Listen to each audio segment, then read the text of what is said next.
Welcome to Kids Recall. In today's video, we'll be going through the 2008 movie, The Incredible Hulk. It's time to recall. Let's get started. Turn on subtitles and spoilers ahead. The movie starts and we are taken to Culver University in Virginia. General Thaddeus Ross meets with Dr. Bruce Banner, the colleague and boyfriend of his daughter Betty, regarding an experiment that Ross claims is meant to make humans immune to gamma radiation. The experiment, part of a World War II-era super soldier program that Ross hopes to recreate, ends up failing. The exposure to gamma radiation causes Bruce to transform into the Hulk for brief periods of time, whenever his heart rate rises above 200 beats per minute. The Hulk destroys the lab and surrounding area, killing several people inside and injuring the General and Betty and others outside. Bruce becomes a fugitive from the U.S. military and Ross, who wants to weaponize the Hulk. The scene then changes to 5 years after the aforementioned incident. Bruce is in Brazil. He wakes up from a nightmare of everything that's happened to him. He groans and goes about his morning routine, which includes feeding his dog Rick and learning Portuguese by watching Sesame Street and comparing what he hears to a Portuguese-English dictionary. He also spends time learning relaxation techniques in an effort to control his heart rate and keep himself from getting too angry or too excited. He goes to his job as a day laborer at a local factory, handing out dry goods and cleaning up messes, while avoiding the old tough guys at the bottling factory. He also occasionally helps out with the electrical aspects when something breaks. When he is working, he cuts himself on a metal clip and the blood falls through all the grated floors onto a belt. And Bruce freaks out, yelling for the belt to stop.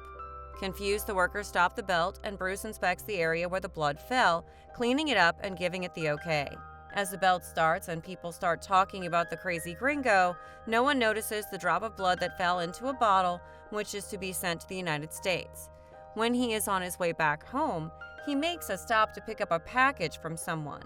Once there, Bruce boots up his homemade computer and makes contact with someone named Mr. Blue in America.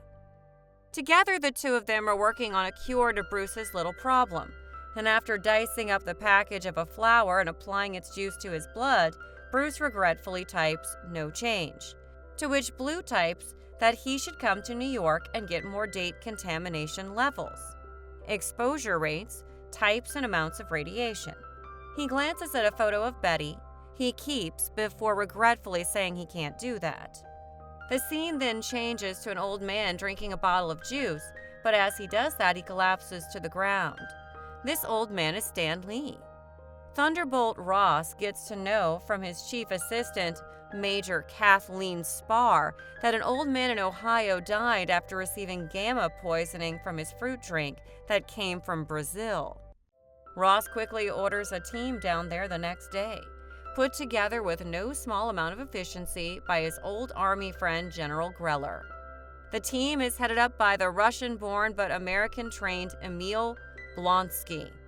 Ross informs them all that their target is a scientist who has stolen military secrets, and that he will definitely be a fighter if cornered.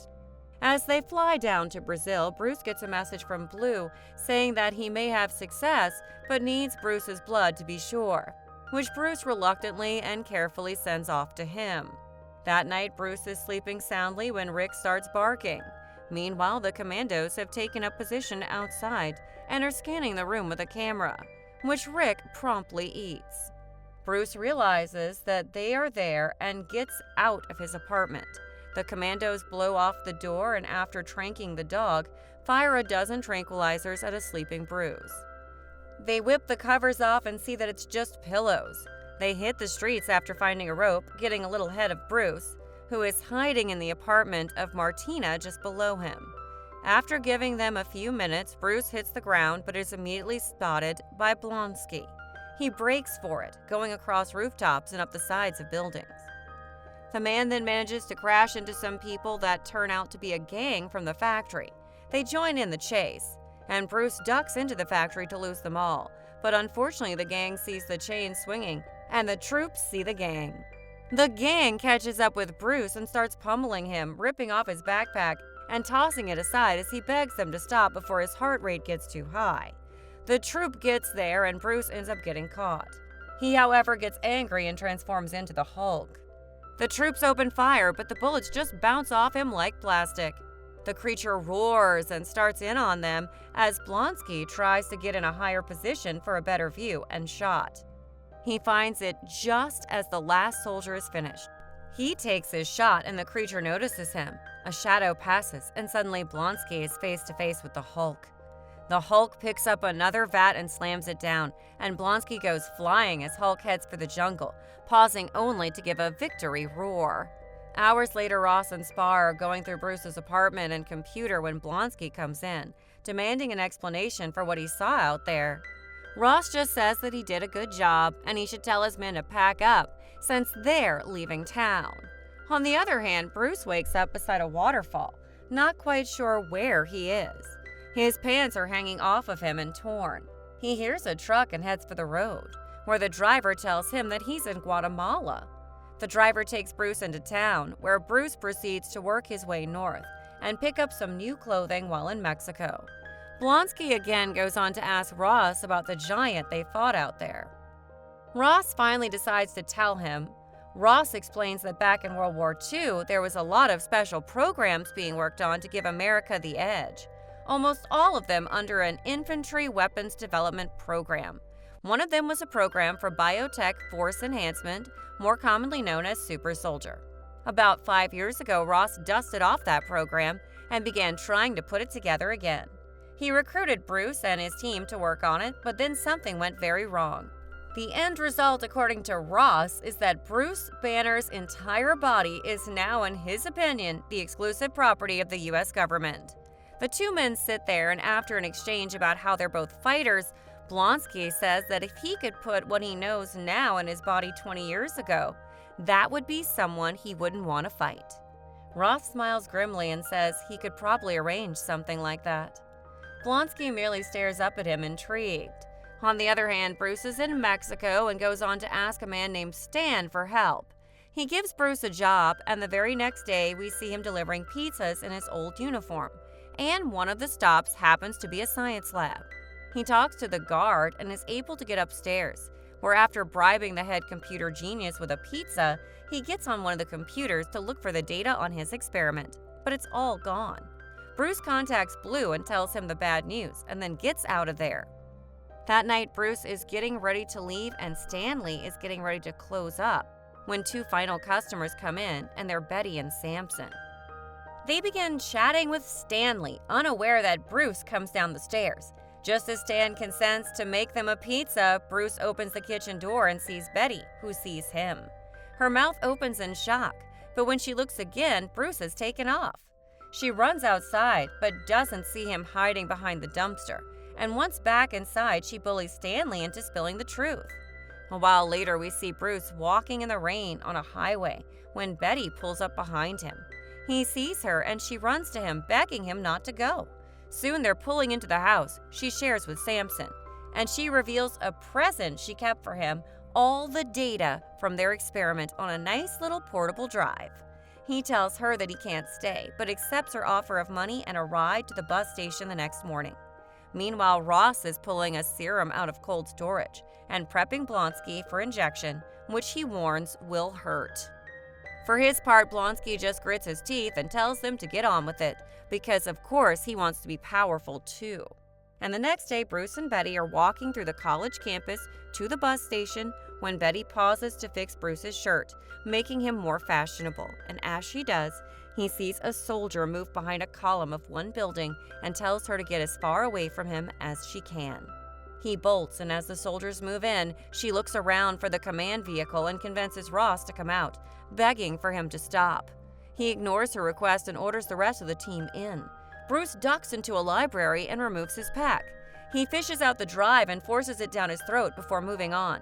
However, the pause has caused the soldiers to catch up to him, and they trap him in an overpass as Blonsky moves in. They fire 2 canisters of knockout gas into the bridge, but Bruce transforms and leaps out. He begins fighting the soldiers, leaping all around them and crushing their vehicles. But Blonsky moves in and leaps around Hulk like a mosquito, peppering him with rounds from a grenade launcher. He gets Hulk to follow him into the path of two sonic blasters which pepper Hulk with sound waves. But unfortunately, Hulk sees Betty crying out and manages to take them apart using two parts of a nearby sculpture.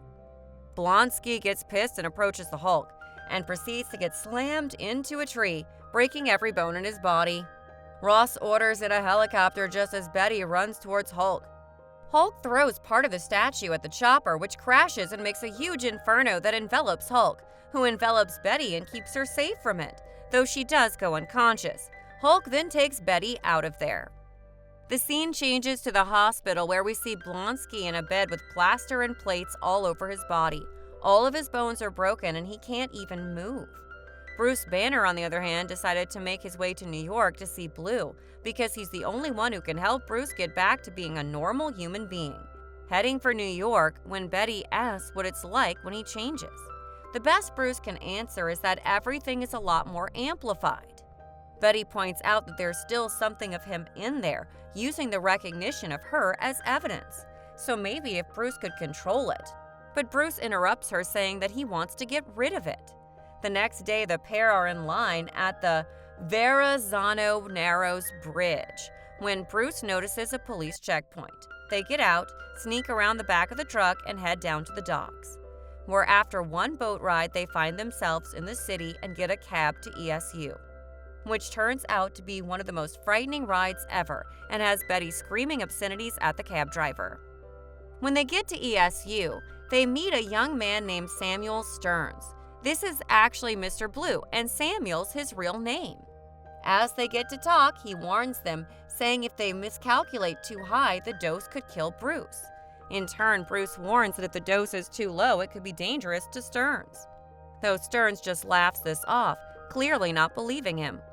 Meanwhile, on a military base, we see soldiers prepping for moving out while in a locker room. Blonsky examines himself in a mirror. Unnoticed, his spine elongates and extends out from his body the slightest bit. He boards the chopper, and Ross asks him how he feels, and he tells Ross he feels like a monster. Mr. Blue, on the other hand, goes on to tell Bruce he has developed a possible antidote to Bruce's condition. After a successful test, he warns Bruce that the antidote may only reverse each transformation. Stearns reveals he has synthesized Bruce's blood samples, which Bruce sent from Brazil, into a large supply to apply its limitless potential to medicine. Fearful of the Hulk's power falling into military hands, Bruce wishes to destroy the blood supply as he tells Samuel Stearns that he should get rid of all the samples before Blonsky gets there. This is when a sniper suddenly tags him from outside, just as Blonsky rushes in and knocks him out, shoving Betty aside roughly. Bruce and Betty are taken away in a helicopter. Blonsky stays behind and orders Stern to inject him with Bruce's blood, as he covets the Hulk's power. The experiment mutates Blonsky into the Abomination, a creature with size and strength surpassing that of the Hulk. He attacks Stearns, who gets some of Bruce's blood in a cut on his forehead, causing him to begin mutating as well. The Abomination rampages through Harlem. Blonsky leaps outside and starts tearing up the streets, and soldiers left there, and one of the soldiers gets a message to Ross that the Hulk is loose. Ross glances at Bruce, who appears just as shocked, and says that's impossible. They manage to get a visual on screen and say that the Abomination is tearing apart the city. Bruce realizes that only one thing can stop that, and Ross agrees. They move over to the site and open the back door. Betty begs Bruce not to do it, saying that they don't know if he'll change, and he says he has to try. They kiss each other, and then he allows himself to fall backwards. Realizing that the Hulk is the only one who can stop the Abomination, transforms after hitting the ground. After a battle throughout Harlem, the Hulk defeats the Abomination by nearly strangling him to death with a chain, but spares his life upon hearing Betty's plea and leaves the Abomination for Ross and his forces to arrest. After having a peaceful moment with Betty, the Hulk flees New York, and a month later, Bruce is in Bella Coola, British Columbia. Instead of suppressing his transformation, he begins to transform in a controlled manner. With a slight smirk, later, Tony Stark approaches Ross at a local bar and informs him that a team is being put together, and with that, the movie comes to an end. Subscribe for more videos like this, turn on the notification, and leave a like to help the channel out. And thank you for watching.